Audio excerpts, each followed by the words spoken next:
Hey there, guys. It's Celine. Today is Monday the 24th, and it is 4 o'clock in the afternoon. I kind of desperately want to come out as in witchy check-in versus Tummo progress report, things like that. So here goes, okay? I'm just gonna try. It would be nice to have a 20-minute video, sort of, where I tell you what the state of affairs is in terms of Tummo and a couple of ins and outs, and that would be it, right? Because my mind is driving me nuts. Okay, so we're going in circles here. I'm going to try to sit and talk to you properly, actually, like I want to the extent that I actually know what it is that I want at all. I have been giving myself a hard time, I think. But that's what I've always done. And it used to get me results, pressuring myself to do things or to want to see results is one of those MOs, It's just one of those MOs. In terms of Tummo, what's been going on is I have been, so just in a nutshell here, as my Tummo practice has grown and developed, I have acquired sort of different levels of activations in this energy, okay? So I have talked about this 100 times already, and if you don't know what I'm talking about, it is a Kundalini yoga practice that I have sort of coupled together for myself that I call Tummo, because I think that's what it looks like most of all. And it involves personal transformation, also physical. So in terms of the wiring of your whole bodily health and your emotional and mental health and all the rest of it, it all sort of ties in with each other.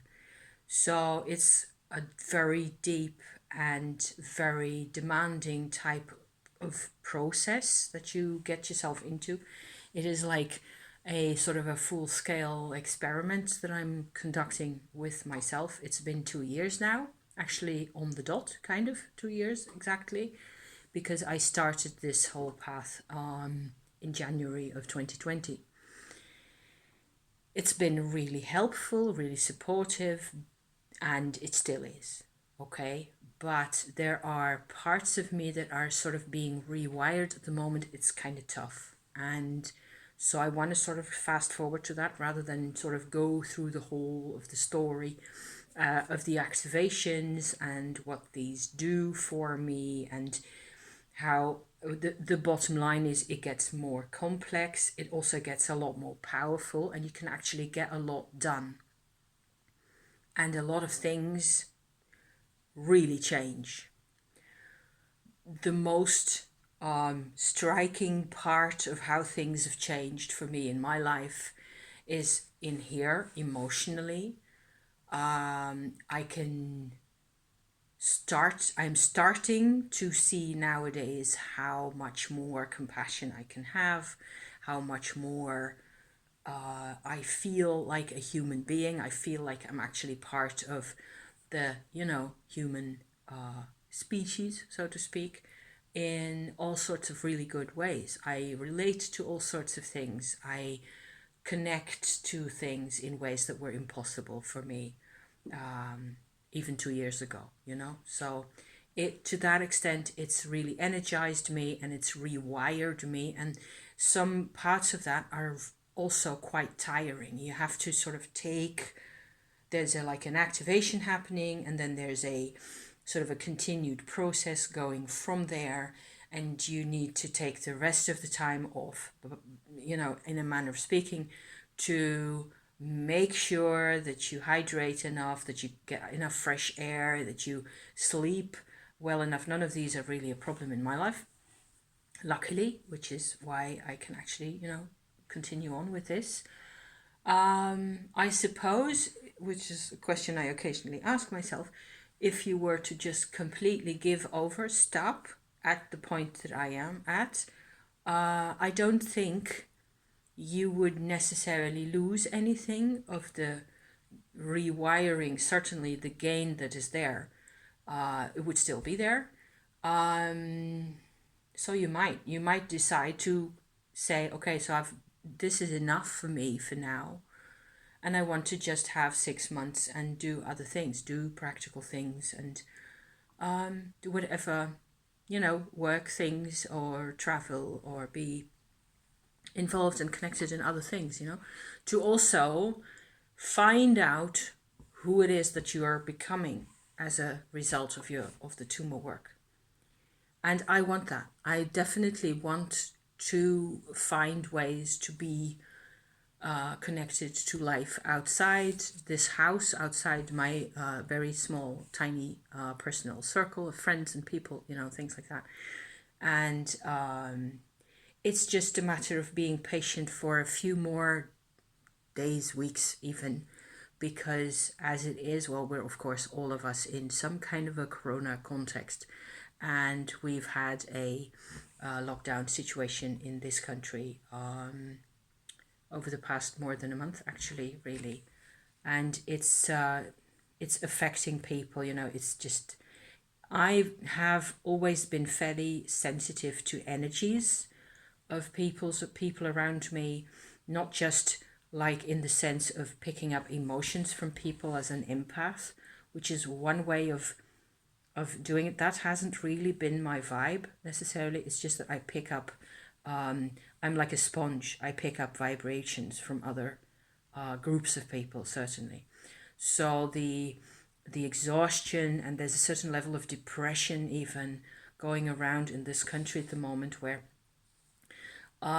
people have had to sort of abandon activities that they... I'm messing with my pretty wall here, just to have something to mess with.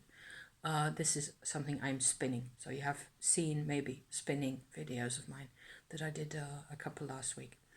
So in terms of, well, there's a lot of stuff that people don't express as well as they should, really, and that's the kind of it creates all sorts of conflicting impulses inside me as well, so yeah. So fast forward through all that is just to create some context here for just in general where it is that I'm at.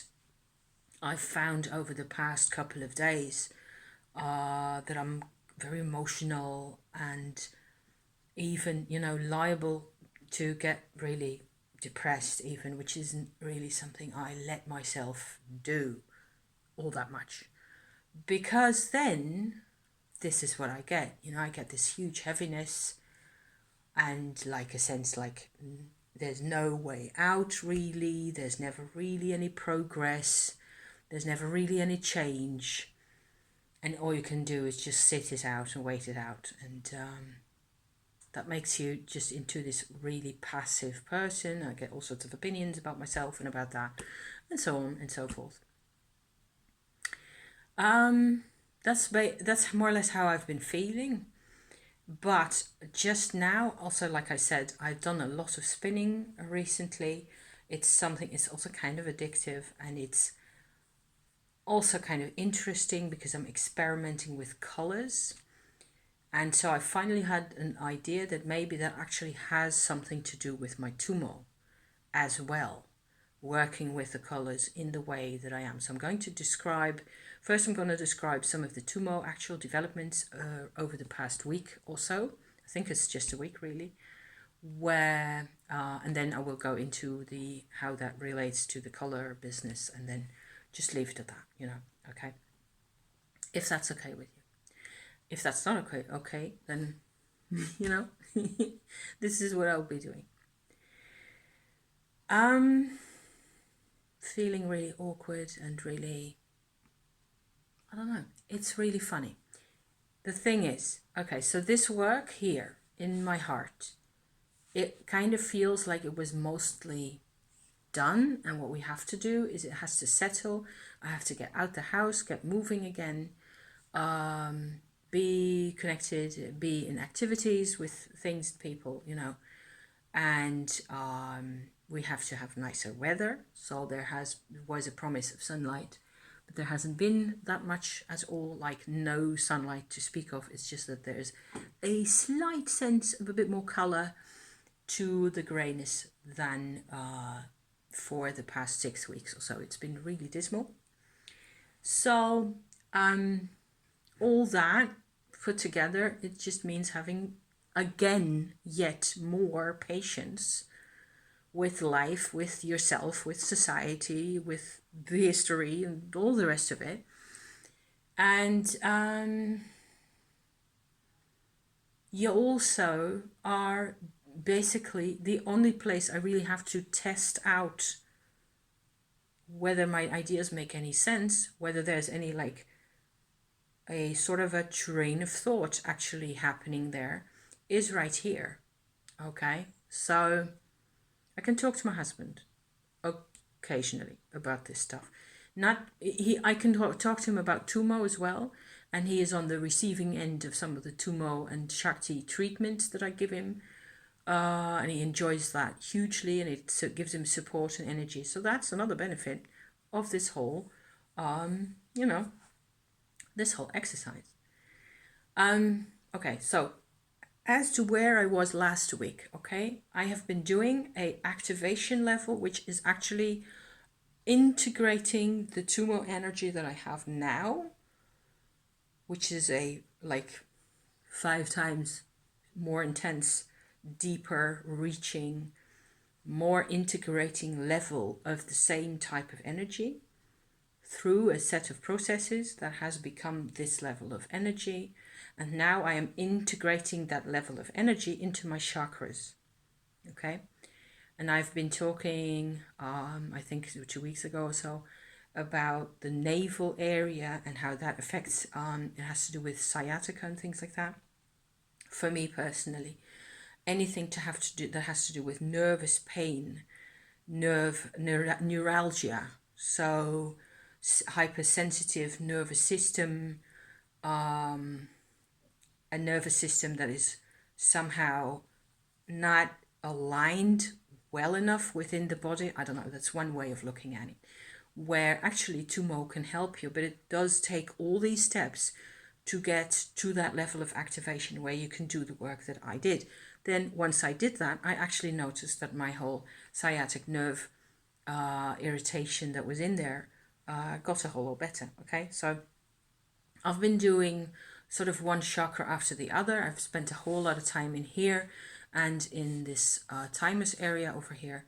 And last week, I think Monday or so, it was time for me to start work on my throat chakra. And so the funny thing is that as you do Tummo energy work, it goes up through your body, it gets transformed into all sorts of levels. There's all sorts of these extra dimensions to this that develop over time that you find out as you focus on these areas. Sounds very abstract. I'm sorry, that's all I can do about that, really, other than show you big diagrams and stuff like that. The funny thing is that the chakras don't actually themselves immediately change, because so if you have a certain operating way of operating for a chakra, that is going to maintain itself. It has as it were, invisibly, you're made up of energy centers that are accustomed to behaving in a certain way.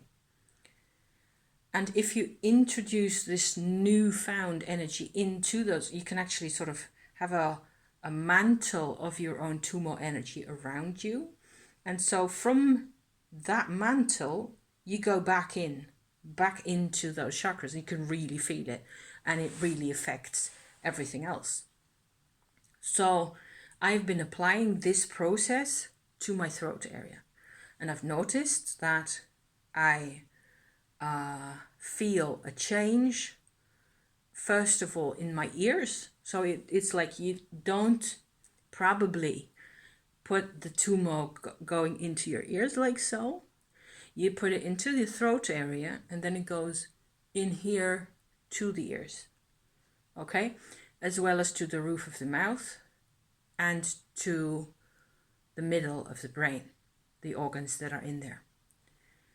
And so I was kind of, the first thing I noticed the next day, I don't suppose it's possible to tell from my video compared to older videos, I don't know, that my voice sounds a bit different, slightly different. It's like my voice is lighter somehow, to my own ears anyway. I also have a sort of a newfound appreciation for silence, especially out in nature.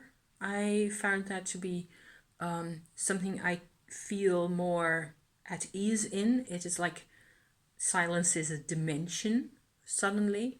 Not all the time. I have to also have music in my room, otherwise it's just completely dull here. And so, but I alternate now, more or less, you know. And now, so this is where the colors and the spinning bit comes in. It seems like I am trying to reinvent language for myself. And that freaks me out. It's just, it's not, you notice, it's not that I can't speak, although I have to, I'm aware of it in different ways than I was before.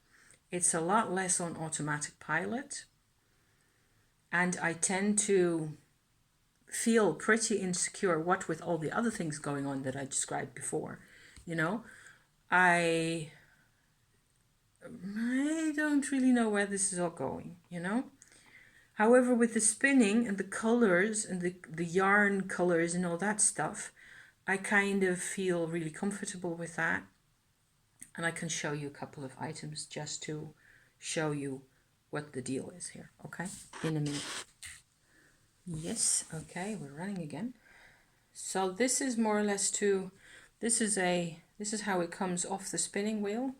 This is a double yarn out of two different, can you see that? It has two colors there, blue and white, okay?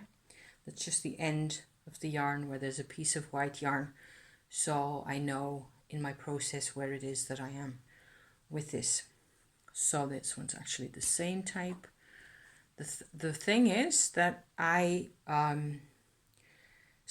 am making spinning yarn for my husband's sweater. I wear a lot of time when it's a bit colder than it is now. I wear a sweater that you have seen on this channel 100 times already. It has all these knitted different parts with different colors in, and most of it is you know, sort of an off-white, like just sheep's wool color, this color, which is whiter than it is now because this is dirty. It's right off the sheep, like so. And so I am making a second sweater like that one with these similar types of knitted patterns. Let me see whether I can show you this one over here. And this is more or less an idea of the result, what it will look like, okay? So lots of colors in here. This is just one type of yarn, depending on mostly, you know, which type of yarn. And then there's the white yarn, and there's several different mixes. So I've got lots of new materials now, especially these types. So this bright pink stuff here, and red and blue, Indian sari silk, great stuff, beautiful. And I work with that as well. And for my husband's sweater, I have made quite a number of types of yarn. I will have, I think by now I'll absolutely have enough yarn to finish his whole sweater. And I had started with this. So it's just to get an idea, you know.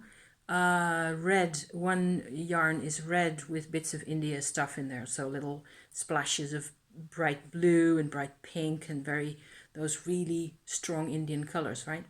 It's great to work with. The one is a red base and the other one has an orange and pink mix as a base, and otherwise they're more or less the same type of work. So I had done this one.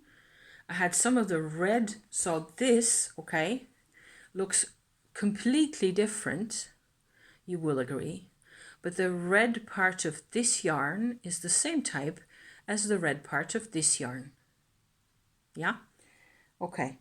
So the other part of this yarn, okay, sits in this as well. And this is a combo that I actually sort of engineered. It's a huge word. Thought up, okay?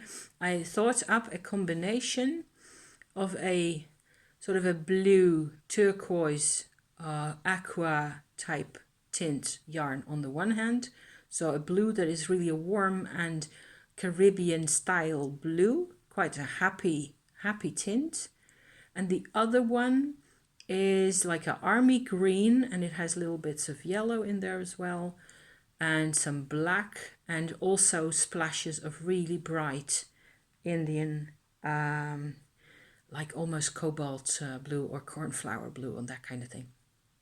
So you get a really kind of a nearly schizoid type of yarn, and this is the end result of the complete sort of collection that I made in that type, in this particular setup with these two patterns. So the aqua turquoise vibration and the sort of a bit duller, more secretive kind of a vibe on the other hand. And the funny thing is, I developed this combination of colors purposefully to represent characteristics that I know for my husband, okay? So there's going to be patches and bits here and there in his sweater that are actually this design, this color design. It's like I'm making a color design based on my personal take on his personality, where parts of his personality represent in different colors and in different color combinations. You still with me? I hope. So the whole turquoise, aquamarine, Caribbean bit, Mediterranean if you like, is his happy side, his side where he always wants to collaborate with people, and he's quite successful at that, especially recently. And we're both super pleased with that. And he's very, involved with everybody and very connected. And it just makes his day, to work with people like that, with clients, and do whatever he can for them. And then there's another side where the other side of him is really like a nighttime side, where he just likes to sit and think and read and be left alone also occasionally for a bit, and maybe, go for long walks and be with me, and just generally also face up to some old family karma issues, deal with things, deal inside with things, really, so there's like an outside super sociable, super connected guy, and there's the other guy, the guy who writes poetry and who is super emotional, and that you don't really often see that much what's on his mind that much. So far I was already like kind of over my head and all this, and kind of super obsessing with my spinning wheel and my colors, and some of them, the more of these types of fiber and these types of colors you want to integrate in one yarn, the slower it goes, the work, because you have to constantly pick them apart to have sort of even quantities of each going into the machine, right? And so I felt like this morning I felt like, okay, so I had like about, I don't know, a yard or two to do, and then I was done with the nighttime version yarn, okay? So not the happy time, but the what we just will call for now the nighttime version, with the army green and there's bits of India stuff in there as well, but so it gets to be this quite, from a distance you won't notice, nobody will notice. Nobody will know anything about this except me and whoever has watched this video, and whoever's, So I then went ahead to think, like, because I felt that I needed to experiment for myself. Okay, so I myself also have this nighttime side, the side to my personality that is all about dealing with your old problems, dealing with pain often, dealing with abandonment and solitude and loneliness. And I'm saying the same thing here, dealing with things you don't know how to deal with, and some things don't seem to change ever, like from the 4-year-old perspective that we carried around with us when we were that age, and ever since, and a lot of layering has gone over the top of the 4-year-old's perspective, but it is still there for me, certainly. So I wanted to see what it looks like, because that's part of this whole thing here, is making something that you can, look at and compare and look at, bits next to each other. So yeah.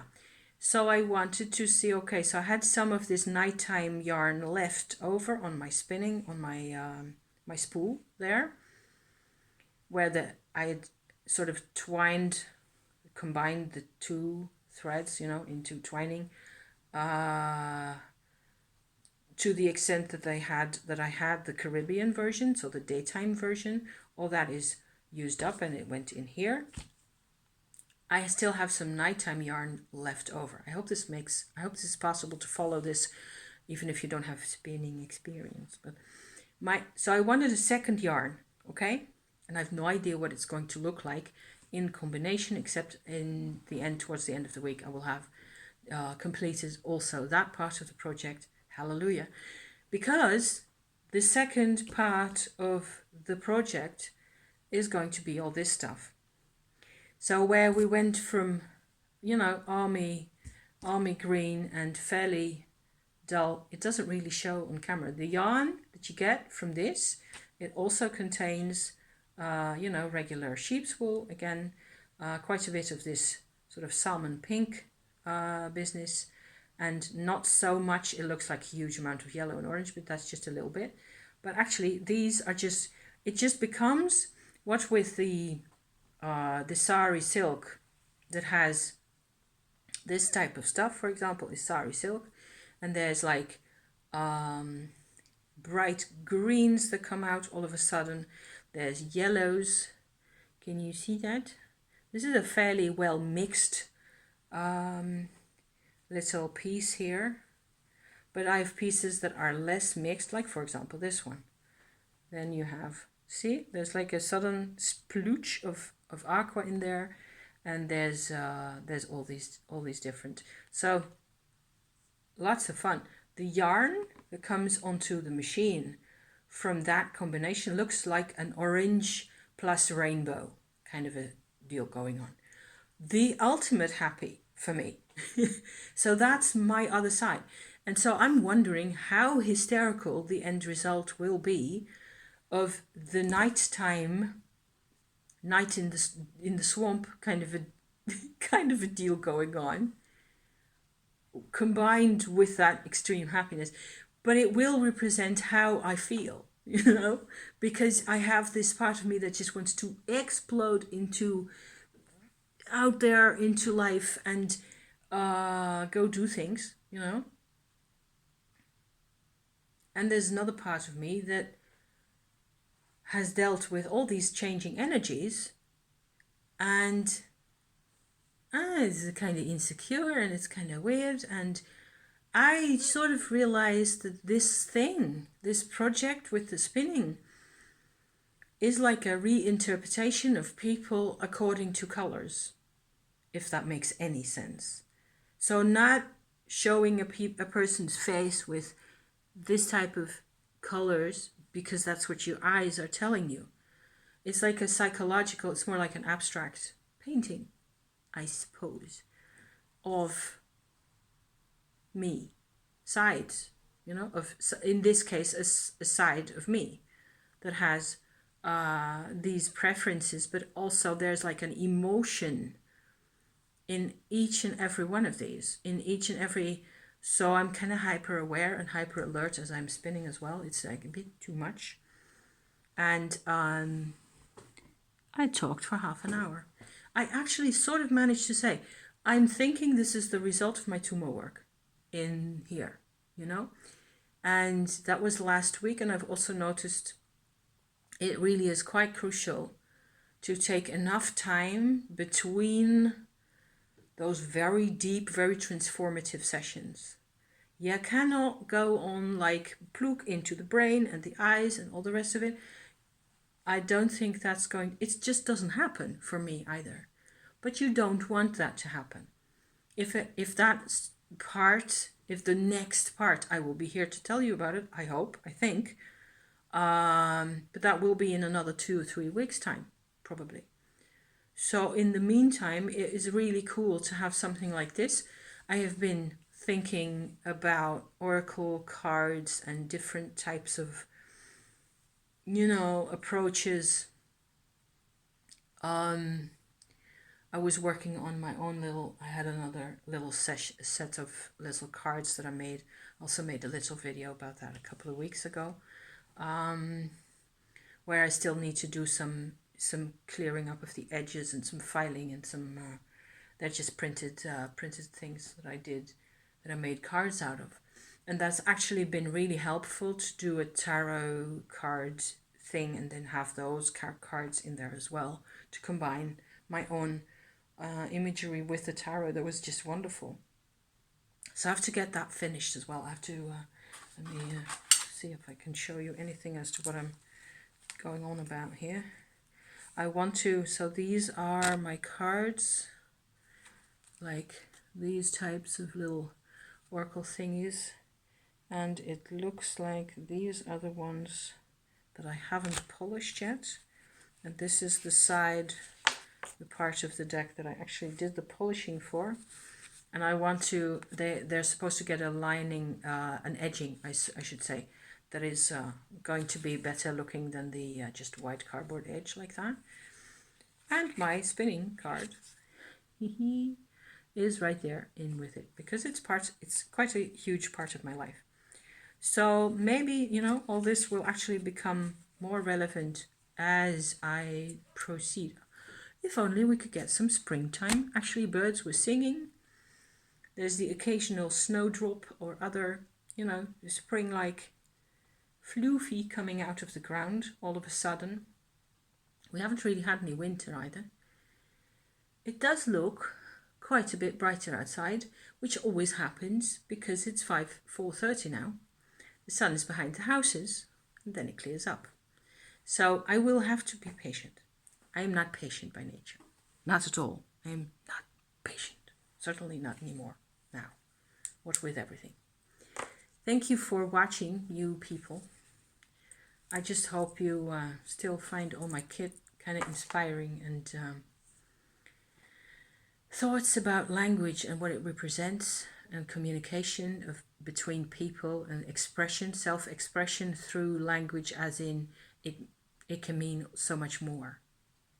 And certainly if you have poetic tendencies ever, you know about that, right? Thank you for watching, and I love you to pieces. And I will be back later this week, okay, with something else. Okay, ciao for now.